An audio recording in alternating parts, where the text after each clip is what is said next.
I'm Tessa Smith with Mama's Geeky. Thank you so much for taking the time. Hey, Mama Tessa from Mama's Geeky.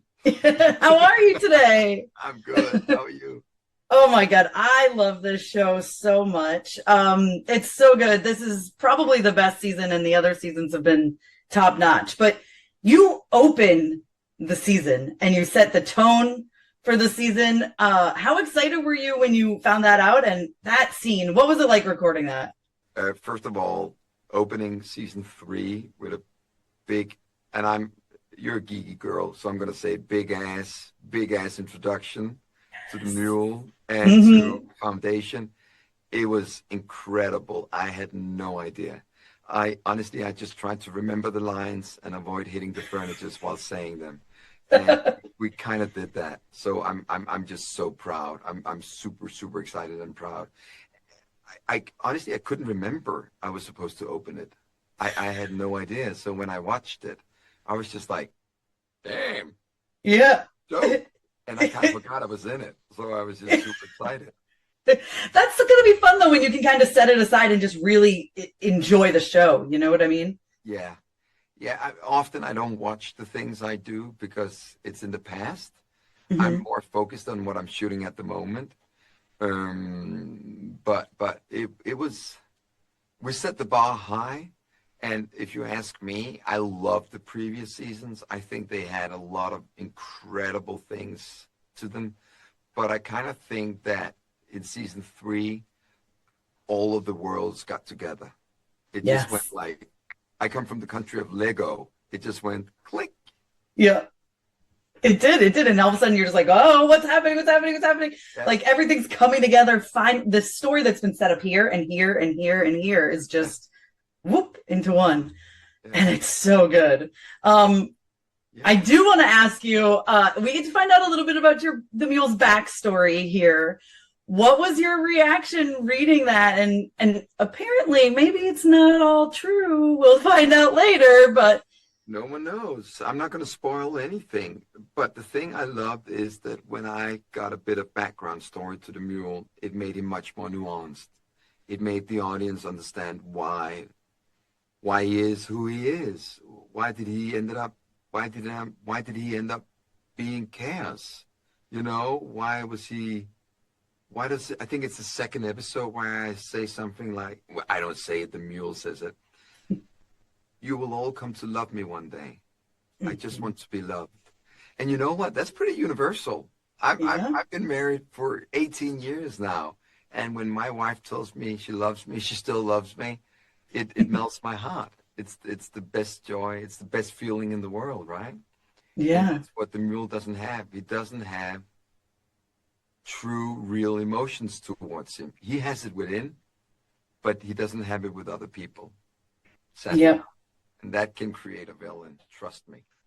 Yeah, absolutely. And it makes you like feel for him as the audience. You're like, okay, like I feel bad for him now. You know what I mean? Like, and it's like you don't know who to root for watching this show, which is another thing I love because every character is so good. Yeah. But that's one of the things I love about great writing is that you want to root for the person that you're watching on the screen right now because they make it nuanced and they make it we say in Denmark, 3-dimensional. You can identify with the choices they have to make. And with one of the good complexities of Foundation is that the characters are nuanced. They aren't just good. They aren't just bad. They're human beings. Even the Cleons, you know, even Empire, they are becoming more and more humans and therefore more and more flawed, which I think a lot of people would enjoy in this season. Absolutely. Well, thank you so much for your time. I really appreciate it. And I love this show so much. So congratulations. I love your energy. So thank you very much. Hi, Tessa. Hello. Hi. How are you? Oh, thank you. Oh my gosh. I don't know how this show gets better and better every season. And yet it does. For you, what were you most excited to dive into in season 3? I was really excited finally for the Mule to arrive. That's obviously a hugely important and influential character in Asimov's story and in science fiction in general. I was excited to work with Pilou. I was interested, I don't know where these storylines are going to go, so I'm always fascinated to get the scripts in my hand and see what happens. And I love the way that all the storylines are developing. I love what they're doing with Gaal's story, properly putting her in charge of her own storyline. And I love the weird dysfunction and crumbling of the Cleonic dynasty. That's just so fascinating what's happening there as well. And then, of course, on the other Seldon side of the story, this sort of weird existential crisis that the character's going through. Yeah, what is it like for you to play, like you're essentially playing different versions of the same person? How do you get in the mindset of that? Do you do certain days with certain ones? I don't think you ever did a day where it was both. And that's largely because you're working with one director for one day mostly. I think so. Anyway, but that was part of the pitch. When David Goyer first approached me about it, it was the idea there were these two different versions of the character, and they needed necessarily to be different from one another. And you were gonna take them on a journey, and obviously disguise what that evolution of each version of the character was going to be, so it wouldn't be obvious about where you were going to end up with them. Yeah. And it's part of the conversation that one has with the writers is how you're going to tell that story, and what information is important to me in terms of which version of the character that I'm curious about. On the Vault Seldon side of it, necessarily he can't know anything about Second Foundation. We know that from season 2. Mm-hmm. We know that he's discovered that his consciousness has been re-edited.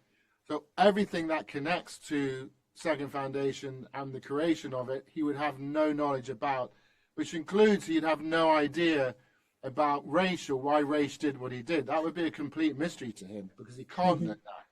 So, that you start dealing with all those things and trying to see whether or not they're useful in terms of how people are imagining a scene being written or developed, or moments in a scene, that you can find something in a private moment or something.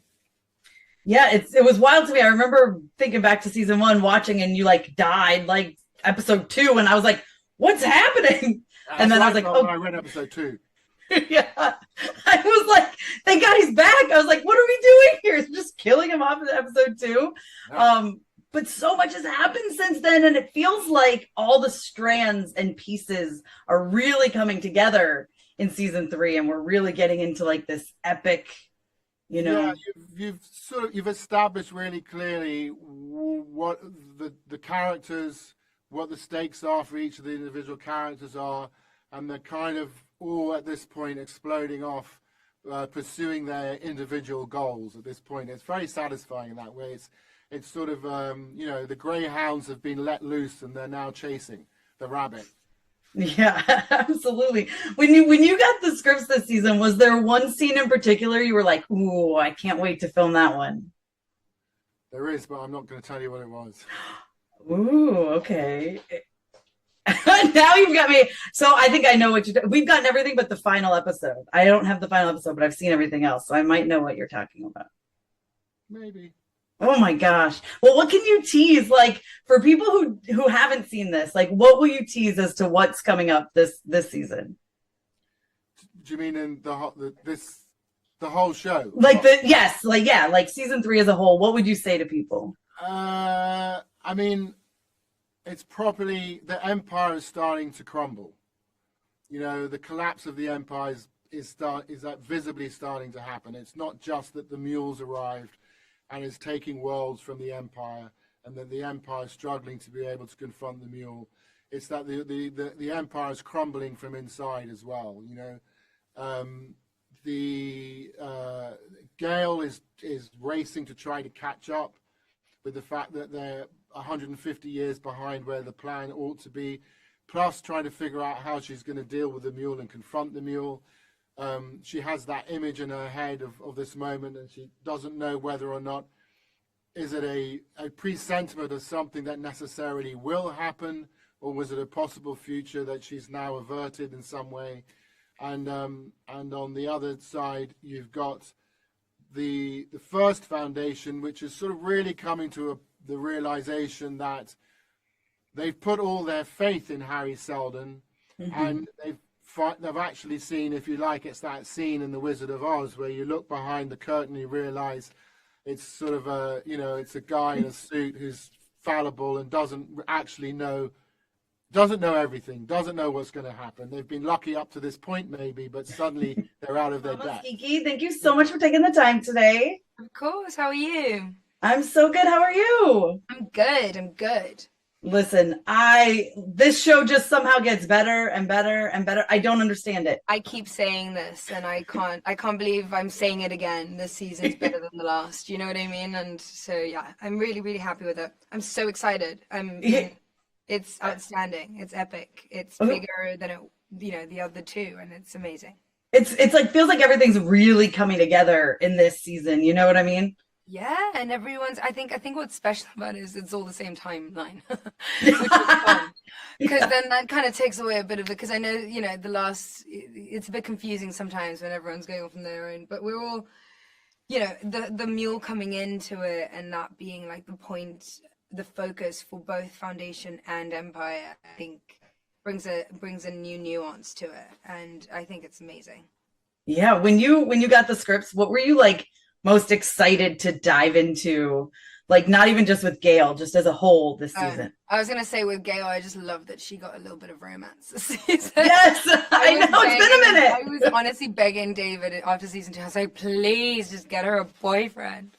And it's just so nice to see that side of her, because you haven't seen that since Raish, and Raish was so short-lived, and it's really sad because I watched back one of those episodes the other day, and it was just so beautiful to see that side of her, that delicate, like soft, sweet side. And yeah, it's just so nice that she got to explore that, but at the same time be this powerful, strong, confident person who's really come into her own, who's become an adult, who's grown and is like taking on this responsibility and really up for the task, and is willing to do whatever to get the job done and to defeat the Mule. A little bit obsessive. Little. Yeah, but she's obsessive because she wants to save humanity, and I think it's honorable. Yeah, you gotta think she was so young when she got like this information, and well, it's been hundreds of years. For her, it really hasn't been that long. No. So she hasn't had that long to process all this, and she's in it and committed, man. I know. I mean, I've had this thought about if she's in cryosleep, like, is she dreaming or is she asleep? Or is she just, like, I've thought about it, and I just don't know that I don't know how conscious she is or how much is going on, if it's like a proper sleep or if it really is just like shut down. And it's interesting because if it's not that, then she hasn't processed. She's only processed things when she's woken up, which is interesting because then things have progressed so much every year, and crazy. Right. Yeah, it's crazy because that is a thought, right? Is she kind of processing stuff in the back of her head while she's in cryosleep? I don't know. Because it doesn't seem like when she wakes up, I feel like every time she wakes up, she's like ready to go. So it's like picking up where she's left off a little bit. Yeah, that's exactly how I feel too. Yeah, that's how I played it. So yeah. What was it like for you to get to like have the Mule be such a big part? I mean, we've been talking about the Mule forever. And now the Mule is a major part of this season. Major part of the season. Pilou's amazing. He's wonderful, and he does the job so well. Like, watching it back, it's almost like you kind of like him a little bit. Yeah. And it's annoying because he's horrible. He's so charismatic, and that really comes through. I mean, Gaal doesn't really encounter him throughout the season. He's there, but she doesn't face him for a lot of it. And I think that makes him scarier. Like, that lack of actually seeing him face to face makes him a lot more daunting. But she's prepared, and she's prepared her team. She's prepared the second foundation, and they're ready. They're ready to attack. And if she's willing to die to kill him. Yeah, absolutely. Well, thank you so much for your time. That's it for me. But I love this show so much, and congratulations. And they didn't give us the finale, so it's killing me, and I can't wait for more. You're gonna love it. I can't wait. I can't wait. Thank you so much. All right, goodbye. Hi, I'm Tessa with Mama's Geeky. Thank you both so much for taking the time. Thank you, Tessa. Thank you very much. I don't know how this show just gets better with every season, and yet it does. It's so good. For you guys, I gotta ask, it must be so fun to continuously play like new versions of the same character, like over and over. It must keep things fresh. What is it like for you guys, and how excited were you to dive into season 3's versions? I mean, you said it so well. Like, we're just having fun. Like, you get to the point, we've set so much up in the earlier seasons that now this third season is just, it's just great. I mean, we get to set, and each season presents a new challenge. And I think what's great about having the team that we have is that we've all worked with each other for half a decade now. It's a long amount of time. And so there's a lot of trust there. There's a lot of shared experiences there. And there's a shorthand that we will have with each other. That means day one, yeah, it feels new, but it also feels like, I don't know how many days it's been to, what, like 1,000 days on this show? Wow. Yeah, we've been doing a lot of, we've shot over 5 years, so it's a long time. But yeah, we were just so excited. As soon as we read these scripts, we were like, I want to get set now. Right. I mean, to use a theatrical term, I mean, we really get to choose some scenery in this season. And it was a real page turner just in the read to be able to go, oh, that happens, and that's going to happen, and that's going to happen, because everything changes. I mean, I keep saying, you know, the wheels are coming off the wagon on every aspect of foundation, of the empire, of the Cleonic dynasty, of everything exploding, of Demerzel, you know, losing whatever power she is and however she's controlling us. And you know that you really, as an actor, you know, you get moments in the season, if you're lucky enough to be in running seasons, you get moments where you go, oh my God, this is like a complete, you know, shapeshift of what we are as a series, as a storytellers. So that was exciting. Yeah, the more you guys go out, you're getting a little more flawed. Like people are going off the deep end. Like, let's just put it that way. You guys are Definitely. Yeah. So, like, what were you really most excited to explore this season with each of your characters, like with Dawn and Dusk? I think it is that deep end that you speak about. I think we've spent so much time in the earlier seasons as actors, but also as characters, trying to get the clone thing, trying to be very disciplined about we are the rulers and this is what we do. Defending the empire. Yeah, and now it's kind of all out the window. It's like everything's to play for. I think as soon as the mule turns up on the scene, it's like, who is this guy? And it's going to be bad news from here on out for everyone.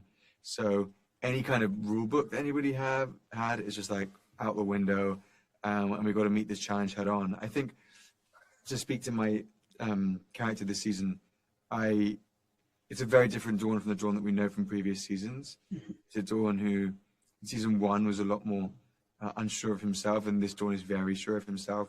He's very singular and very determined.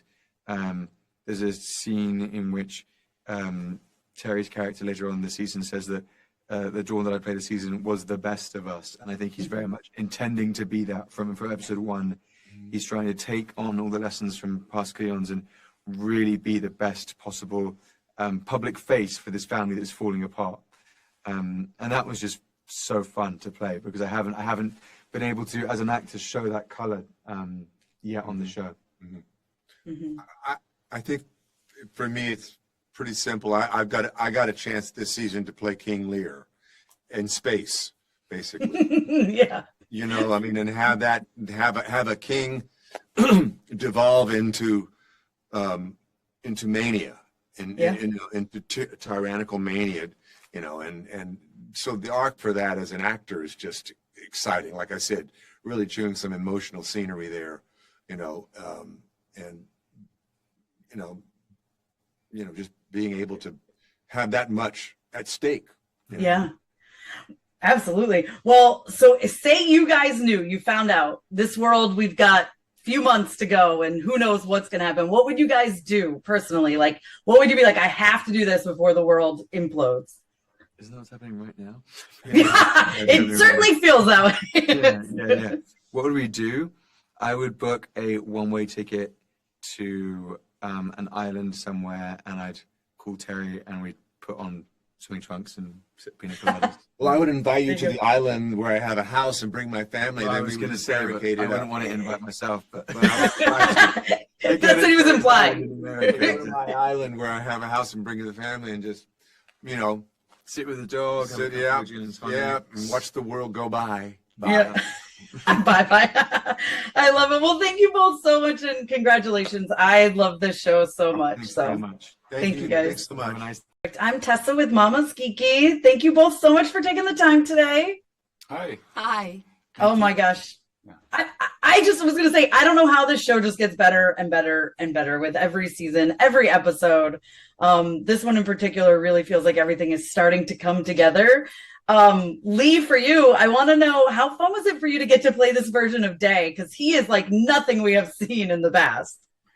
Yeah, that was what I wanted to play, something you've never seen in the past, and something I never expected I would get to play on this show. When I started, I imagined the Emperor would be, you know, a very specific thing. But as we've been making it, I realized, well, the fun here is getting to play him as differently as I possibly can each season. So the character we built this season is someone who doesn't care about power, doesn't want to be the Emperor, hates all the jerks in the palace, resents that they think they can control things, and he just wants to take it easy and enjoy his life and not worry about anything, which is, you know, a fun character to put as, you know, the center of the galaxy. Right. He's about to fall apart. And he does not care one bit. He doesn't care. Well, luckily there's someone who worries for him also, who takes all the worry and carries all the responsibility for what's going to happen. Oh, boy. Right? Well, Oh, really, boy. yes, Don't absolutely. you feel safe to know that there's a robot ruling the galaxy? Yes, I kind of, a little bit. No. Thank you. But really, for Demerzel, like, we got to see a little bit of her more and more each season, right? Yeah. But this season, she is struggling a lot. What was it like for you to really get to play with her, just, you know, not really knowing which way to go here? Yeah, it's interesting. It was kind of like heavy weight. I feel like the previous seasons, everything, even though it was Gran and she was controlling everything and kind of, and at the same time being controlled, but it felt lighter in a way. But this season, it feels heavy weight. Like she carries the burden on her shoulders, and by herself. It's the fact that she remembers everything. She's lived for 25,000 years. She carries all that with her. And then Prime Radiant kind of opening all these options, like where are we heading to? And she has information, but she's not sure. It's not clear anymore. It's starting to be more spiral than just one direction.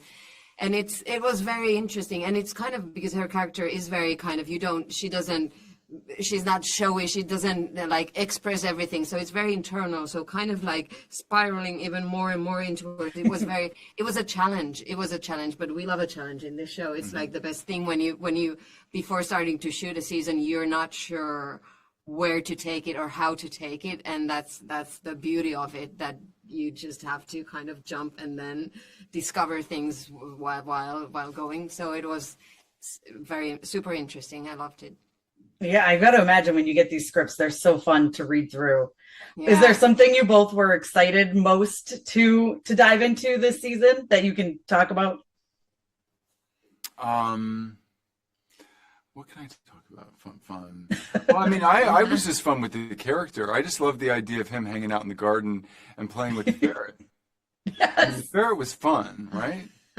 Was the ferret real? Oh, yeah. Yay! I mean, we do a lot of CGI on the show, but we don't have to CGI our ferrets. What about the camel? The camel? Real camel. Really? Real camel. This is Apple TV. I love We're going to it. give you a real camel. We're not going to CGI the camel. No. Real Awesome. camel, real ferret, real lamb. Oh, yeah. Big I show. love it.